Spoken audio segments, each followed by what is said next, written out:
ಈಗ ನಾನು ಕೊಡ್ತಿರೋದು ಹೊಸದಾಗಿ ದುಡ್ಡು ಖರ್ಚು ಮಾಡಿ ತಂದಿರೋ ಉಡುಗೊರೆ ಅಲ್ಲ. ಮತ್ತೆ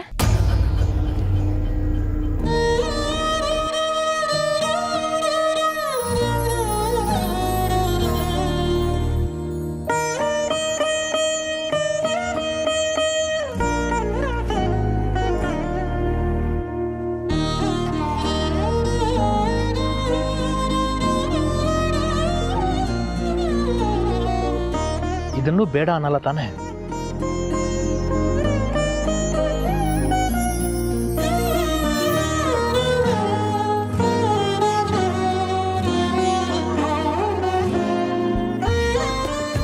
ಇಷ್ಟು ದೊಡ್ಡ ಆಸ್ತಿ ಬೇಡ ಅನ್ನೋಷ್ಟು ದಡ್ಡಿ ಅಲ್ಲಪ್ಪ ನಾನು.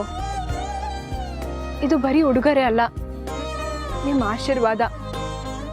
ಈ ನಾದಸ್ವರದಲ್ಲಿ ನಿಮ್ಮ ಉಸಿರು ತುಂಬಿದೆ.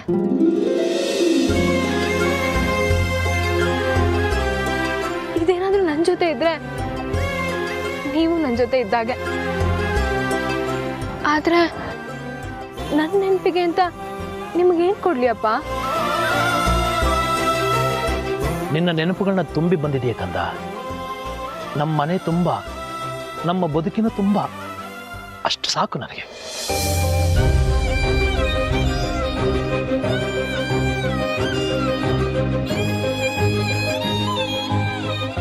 ಯಾಕೆ ಕಂದ ಅಳ್ತಿದ್ಯಾ?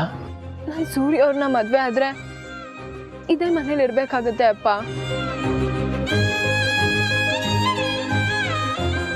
ಆಗ ದಿನ ನಿಮ್ಮನ್ನ ನೋಡಕ್ ಆಗಲ್ವಲ್ಲ.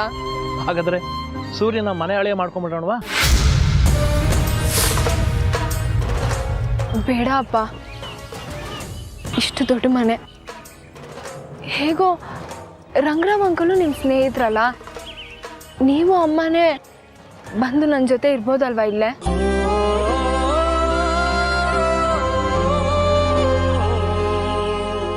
ಇದನ್ನೇ ನಿಮ್ಮ ಮನೆ ಅನ್ಕೊಂಡಿದ್ದಾಳೋ ಇಲ್ಲ ಧರ್ಮಛತ್ರ ಅಂದ್ಕೊಂಡಿದ್ದಾಳೋ? ಹೆಣ್ಣು ಕೊಟ್ಟು ಮನೆಗೆ ಅಪರೂಪಕ್ಕೊಮ್ಮೆ ಬಂದೋದ್ರೆ ಮರ್ಯಾದೆ ಕಂದ. ನಾವೇನು ಮಹಾದೂರ ಇರ್ತೀವಿ? ರಾತ್ರಿ ಬಸ್ ಹತ್ತಿದ್ರೆ ಬೆಳಗಿನ ಜಾವ ನಿನ್ನ ಕಣ್ಣು ಮುಂದೆ ಇರ್ತೀನಿ. ನೋಡ್ಬೇಕು ಅನಿಸ್ದಾಗಲೆಲ್ಲ ಒಂದು ಫೋನ್ ಮಾಡಿದ್ರೆ ಸಾಕು. ಅಪ್ಪ, ನಿಮ್ಮಿಂದ ನಾನು ಈ ಥರದ ಇನ್ನೊಂದು ಅಮೂಲ್ಯವಾದ ಉಡುಗೊರೆನ ನಿರೀಕ್ಷೆ ಮಾಡ್ಬೋದಾ? ಅಪ್ಪನ ಶಕ್ತಿಗೆ ನಿಲುಕೋದನ್ನೇ ಕೇಳೋದು ನೀನು. ಅದೇನು ಅಂತ ಕೇಳಮ್ಮ. ಅಪ್ಪ, ಸಂಜೀವಿನಿ ರಾಗ ನುಡಿಸಿ ಸೂರ್ಯ ಅವ್ರಿಗೆ ಹೋಗಿರೋ ಕಣ್ಣನ್ನ ವಾಪಸ್ ಬರೋ ಥರ ಮಾಡ್ಬೋದಾ?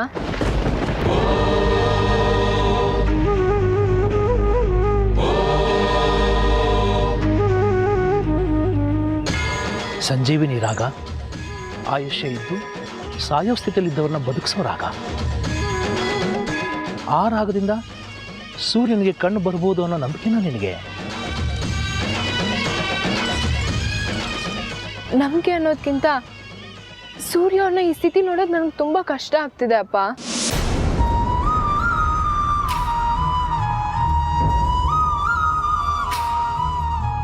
ಪಾಪ, ಒಬ್ಬರೇ ಆರಾಮಾಗಿ ಓಡಾಡ್ಕೊಂಡಿದ್ರು. ಆದ್ರೆ ಇವತ್ತು ಒಬ್ಬರೇ ಮನೆ ಒಳಗಡೆ ಇರೋವಾಗಿದೆ. ಅವ್ರ ಜೀವನ ಪರ್ಯಂತ ಕೂಚಾಗ್ತಲೇ ಕೂತಿದ್ರು ಅವ್ರ ಹೆಂಡತಿಯಾಗಿ ಆರೈಕೆ ಮಾಡೋ ಮನಸ್ಥಿತಿ ನನಗಿದೆ. ಕೂಚಾಗ್ದಲ್ಲಿ ಕೂರಕ್ಕಾಗದೆ ಇರೋ ಅವ್ರ ಮನಸ್ಥಿತಿ ಬಗ್ಗೆನೂ ಚಿಂತೆ ಇದೆ ಅಪ್ಪ ನನಗೆ.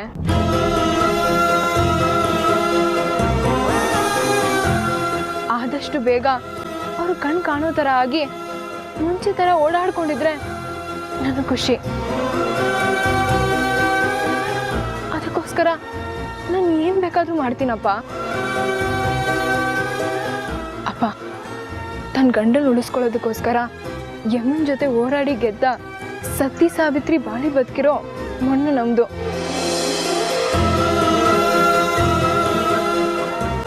ಅದೇ ಥರ ಸೂರ್ಯ ಅವ್ರ ಕಣ್ ಸರಿ ಮಾಡುವಂಥ ವ್ರತ ಏನಾದರೂ ಇದ್ರೆ ಹೇಳಿ ಅಪ್ಪ.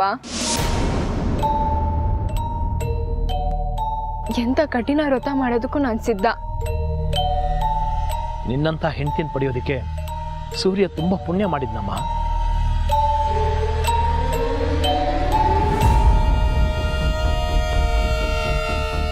ಆದ್ರೆ ನಿಮ್ಮಂತ ಗಂಡ ಪಡೆಯೋಕೆ ಅವಳು 7 ಜನ್ಮದ ಪಾಪ ಮಾಡಿದ್ಲು ಅಂತನೂ ಗೊತ್ತಿಲ್ಲ ಅವರಿಗೆ. ವ್ರತದ ಬಗ್ಗೆ ಅರ್ಚಕರನ್ನ ಕೇಳಿ ಹೇಳ್ತೀನಿ.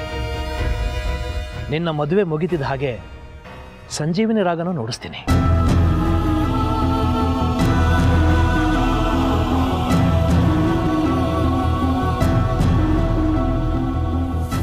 ಒಟ್ಟಲ್ಲಿ ಯಾವುದೋ ಒಂದರಿಂದ ಫಲಿಸಿ ಸೂರ್ಯನಿಗೆ ಕಣ್ಣು ಬಂದ್ರೆ ಸಾಕು. ಬರುತ್ತೆ ಅಲ್ವಾಪ್ಪ ಸೂರ್ಯ ಅವ್ರ ಕಣ್ಣು?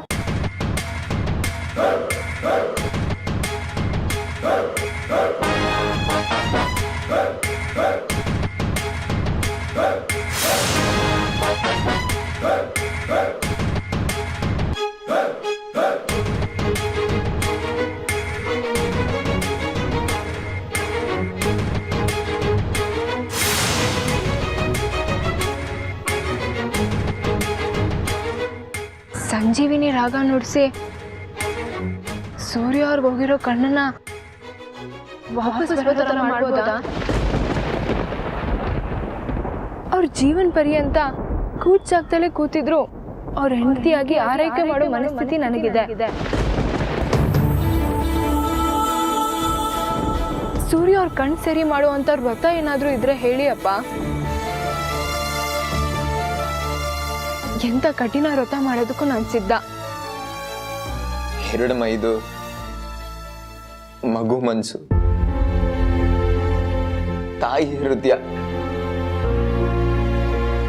ಇಂಥ ಒಳ್ಳೆ ಹುಡುಗಿಗೆ ಮೋಸ ಮಾಡಕ್ ಹೊರಟಿದ್ದೀನಲ್ಲ, ಎಷ್ಟ್ರ ಮಟ್ಟಕ್ಕೆ ಸರಿ ಇಲ್ಲ. ಹಿರಣ್ಮೈಗೆ ಮೋಸ ಮಾಡಿದ್ರೆ ನನ್ನ ತಾಯಿಗೆ ಮೋಸ ಮಾಡಿದ ಹಾಗೆ. ನಾನು ಇಷ್ಟೊಂದು ಕ್ರೂರಿ ಆಗ್ಬಾರ್ದು.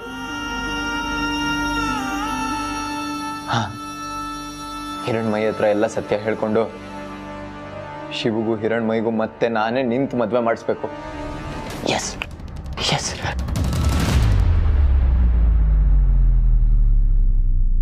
ಹಾಲ್ ಚೆಲ್ಲಿರೋ ಈ ಮೆಟ್ಲುಗಳನ್ನ ಸ್ವಚ್ಛ ಮಾಡೋದು ಯಾರು? ಅವ್ರಿಗೊಂದು ಪೊರ್ಕೆ ಕೊಡಿ.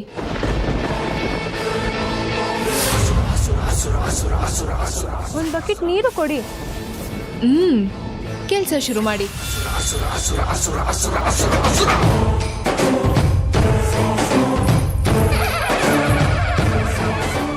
ಯಾರಿಗೆ ಯಾರು ಇಲ್ರಿ, ಬಂಧುಗಳೆಲ್ಲ ಸುಳ್ರಿ. ಏಯ್ ಗಣೇಶ, ಯಾರಿಗೋಸ್ಕರ ಕಾಯ್ತಾ ಇದೀಯಾ? ಹಿರಣ್ಮಯಿಗೋಸ್ಕರನಾ? ಅವಳು ಬರಲ್ಲ ಕಣೋ, ನಮ್ಮನ್ನೆಲ್ಲ ಯಾವಾರ್ಸೆ ಹೊರ್ಟೋಗ್ಬಿಟ್ಲು. ನನ್ನ ಮಗ ಶಿವನ್ನ ಪ್ರೀತಿ ಮಾಡಿ ಬೇರೊಬ್ಬನ ಜೊತೆಲಿ ಮದುವೆ ಆಗ್ತಾ ಇದ್ದಾಳೆ. ಏಯ್ ಗಣೇಶ, ನೀನು ಅಂದ್ರೆ ನನ್ನ ತಮ್ಮ, ಬಂದು ಬಳಗ ಅಂತ ಬಡ ಕೊಚ್ಕೋತಿದ್ಲಲ್ಲ, ನಿನಗೆ ಬಂದು ಹೇಳಿದ್ಲ ಇನ್ನೊಬ್ಬನ ಮದುವೆ ಆಗ್ತಿರೋ ವಿಷಯ? ಇಲ್ಲ ಅಲ್ವಾ? ಹೇಳಲ್ಲ ಬಿಡು. ಅವಳ ಮನಸ್ಸಲ್ಲಿ ನೀನಾಗ್ಲಿ ನಾವಾಗ್ಲಿ ಯಾರು ಇಲ್ಲ. ಅವಳಿಗೆ ಶ್ರೀಮಂತರ ಮನೆ ಹುಡುಗನ ಮದುವೆ ಆಗಿ ಹಾಯಾಗಿರ್ಬೇಕು ಅನ್ನೋದು ಮಾತ್ರ ಅವಳ ಮನಸ್ಸಲ್ಲಿರೋದು. ಅದಕ್ಕೆ ಅವಳು ಇಷ್ಟು ದಿನ ನಿನ್ನತ್ರ ದೊಡ್ಡ ಡ್ರಾಮಾ ಮಾಡಿದ್ಲು. ಈಗ ಎಲ್ರಿಗೂ ಟಾಟಾ ಬಾಯ್ ಬಾಯ್ ಅಂದ್ಬಿಟ್ಟು ಎಲ್ರಿಗೂ ಬಿಟ್ಟೊಟ್ಟು ಹೋದ್ಲು. ಓ, ನಿನ್ನ ಹಿರಣ್ಮಯಿ ಬಗ್ಗೆ ಇದ್ದಿದ್ದಂಗೆ ಅಂದ್ರೆ ಕೋಪ ನಿಂಗೆ? ಮೂಕ ಪ್ರಾಣಿ ನೀನು. ನಿನ್ಗೆ ಇಷ್ಟು ಕೋಪ ಇರ್ಬೇಕಾದ್ರೆ ಅವ್ರು ಮಾಡಿರೋ ಅನ್ಯಾಯಕ್ಕೆ ನಮ್ಗೆ ಎಷ್ಟು ಕೋಪ ಬರಬೇಡ. ಆಗ್ತಿಲ್ಲ, ನನ್ನ ಕೈಲಾಗ್ತಿಲ್ಲ, ಎಲ್ಲ ಮುಗಿದೋಗ್ತಾ ಇದೆ, ಏನು ಮಾಡೋಕ್ಕಾಗ್ತಿಲ್ಲ. ನನ್ನ ಮಗ ಶಿವು ಇವತ್ತು ಅವಳು ಮರೆಯೋಕ್ಕಾಗದೆ ವಿಷ ಕುಡಿಯಕ್ಕೆ ಹೋಗಿದ್ದ. ಅವರು ಆ ಹಿರಣ್ಮಯಿ ನನ್ನ ಮಗನ ಕಾಲ್ ಕಸ ಮಾಡಿ ಹೋದ್ಲು.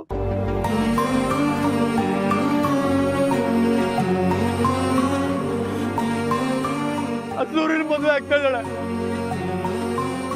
ಏನು ಮಾಡಕ್ಕಾಗ್ತದೆ?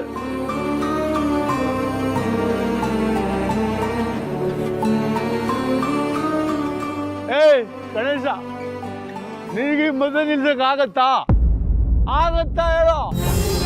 ಆಗಲ್ಲ ಅಲ್ವಾ? ಆಗಲ್ಲ ನಿನ್ನ ಕೈಲಿ. ಆಗೋದಾದ್ರೆ ಹೋಗು, ಆ ಮದುವೆ ನಿಲ್ಸಿ ಹಿರಣ್ಮಯ್ಯಂಗೆ ಕರ್ಕೊಂಬ. ಹೋಗೋ. ಆಗಲ್ವಾ? ಆಗಲ್ಲ ನಿನ್ನ ಕೈಲಿ, ಆಗಲ್ಲ. ಆಗೋದಾದ್ರೆ ಹೋಗು, ಕರ್ಕೊಂಬ, ಹೋಗು ಹೋಗು.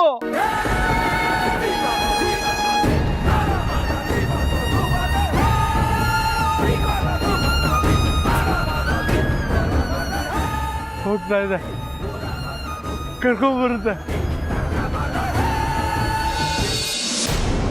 ಹಿರಣ್ಮಯಿ ಅವರೇ, ನಿಮ್ಮ ಹತ್ರ ಒಂದು ವಿಷಯ ಮುಚ್ಚಿಟ್ಟಿದ್ದೀನಿ. ಏನದು? ಲೈಫಲ್ಲಿ ನಮ್ಮ ಅಮ್ಮ ಮತ್ತು ನನ್ನ ತಂಗಿನ ಬಿಟ್ಟರೆ ಬೇರೆ ಎಲ್ಲ ಹೆಣ್ಮಕ್ಳು ನನಗೆ ಭೋಗದ ವಸ್ತುಗಳು ಅಂದ್ಕೊಂಡಿದ್ದೆ, ನಿಮ್ಮನ್ನು ಕೂಡ. ಅದಕ್ಕೆ ನಿಮ್ಮ ಊರಿಗೆ ಬಂದಾಗ ನೀವು ಪೊರ್ಕೆ ಇಡ್ಸಿದ್ದನ್ನೇ ದೊಡ್ಡದಾಗಿ ತಗೊಂಡೆ. ಅದನ್ನು ಅಲ್ಲಿಂದ ಬರ್ತಿದ್ದಾಗೆ ಮರಿಬಹುದಿತ್ತು, ಆದರೆ ನಾನೀಗೂ ಅದಕ್ಕೆ ಜಾಗ ಮಾಡಿಕೊಡ್ಲಿಲ್ಲ. ಮೊದಲು ನಿಮ್ಗೆ ಅವಮಾನ ಮಾಡೋದಷ್ಟೇ ನನ್ನ ಗುರಿಯಾಗಿತ್ತು. ಅದಕ್ಕೆ ಖಡ್ಗದಲ್ಲಿ ಚೇಳಿಟ್ಕೊಟ್ಟೆ, ಪ್ರೋಗ್ರಾಮ್ ಅರ್ಧದಲ್ಲಿ ನಿಂತೋಗ್ಲಿ, ನಿಮ್ಗೆ ಅವಮಾನ ಆಗಲಿ ಅಂತ. ಆಗಲಿಲ್ಲ. ಆಮೇಲೆ ನಿಮ್ಮನ್ನು ಕೊಂದೇ ಬಿಡೋಣ ಅಂತ ಸುಪಾರಿ ಕೊಟ್ಟೆ. ಒಳ್ಳೆತನಂದು ಕೊಲ್ಲಕ್ಕಾಗತ್ತೇನ್ರಿ? ಹುಚ್ಚ ಅಲ್ವಾ ನಾನು? ಅಲ್ಲೂ ಸೋತೆ. ಆದರೆ ಸೋಲು ಒಪ್ಕೊಳ್ಳೋದಿಕ್ಕೂ ಒಂದು ಗಟ್ಸ್ಬೇಕಂತ, ಅದು ನನಗಿರಲಿಲ್ಲ. ಅದಕ್ಕೆ ನೀವು ಲವ್ ಮಾಡ್ತಿದ್ದಿದ್ದು ಶಿವನ ನಿಮ್ಮನ್ನ ದೂರ ಮಾಡಿ ನಿಮ್ಮನ್ನ ಮದುವೆ ಆಗಿ ನಿಮ್ಮ ಲೈಫ್ ಲಾಂಗ್ ನರಳಿಸ್ಬೇಕು ಅಂತ ಅಂದ್ಕೊಂಡೆ. ಅದಕ್ಕೆ ನಾನು ಆಡಿದ ಮೊದಲನೇ ನಾಟಕನೇ ಈ ಕುರುಡ್ತನದ ನಾಟಕ. ನನ್ನ ಕಣ್ಣು ಸರಿಯಾಗಿ ಕಾಣಿಸುತ್ತೆ ಹಿರಣ್ಮಯಿ ಅವರೇ.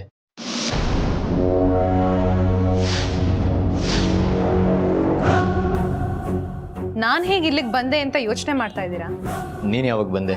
ನನ್ನ ಲೈಫಲ್ಲಿ ನಮ್ಮಮ್ಮ, ನನ್ನ ತಂಗಿ ಬಿಟ್ರೆ ಇನ್ ಎಲ್ಲ ಹುಡುಗಿರು ಭೋಗದ ವಸ್ತುಗಳು ಅಂತ ಹಿರಣ್ಮಯಿಗೆ ಹೇಳ್ತಿದ್ರಲ್ಲ, ಆಗ್ಲೇ ಬಂದೆ. ಹಿರಣ್ಮಯಿನ ನೀನ್ ಹೇಗೆಲ್ಲ ಯಾಮಾರಿಸ್ತಾ ಬಂದೆ ಅಂತ ಅವಳು ಕೇಳಿಸ್ಕೊಳ್ಳೇ ಇಲ್ಲ. ನೀನು ಪುಣ್ಯ. ಅವ್ರು ಕೇಳಿಸ್ಕೊಳ್ಳಿ ಅಂತಾನೆ ಹೇಳ್ತಿದ್ದೆ, ನೀನು ಯಾಕೆ ಅವಾಯ್ಡ್ ಮಾಡಿದೆ? ಅವಾಯ್ಡ್ ಮಾಡದೆ ಇದ್ರೆ ಮಣ್ಣು ಮುಗ್ತಾ ಇದ್ವಿ ಇಬ್ರು. ಇದ್ದಕ್ಕಿದ್ದಾಗೆ ಅವಳ ಹತ್ರ ಸತ್ಯ ಹೇಳೋ. ಈ ಹುಮ್ಮುತನಕ್ಕೆ ಕಾರಣ ಏನು? ಹಿರಣ್ಮಯಿ ಅವರು ಒಳ್ಳೆತನನೇ ಕಾರಣ. ಅವರು ಒಳ್ಳೆತನದಿಂದ